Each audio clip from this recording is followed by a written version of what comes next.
derdi ne? Bilmiyorum. Sen bunların geçmişini öğren, bana yeter. I dobrodošli u novi video. Ako ste prvi put ovdje, lajkujte i pretplate se.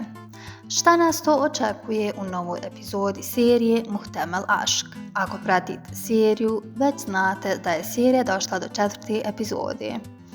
U novoj epizodi Kadir će se suočiti sa strahom da će izgubiti Defne, zato će požuriti da se razvede i konačno joj prizna svoja osjećanja. Međutim, uprkos svim njegovim pokušajima, stvari neće ići onako kako je planirao.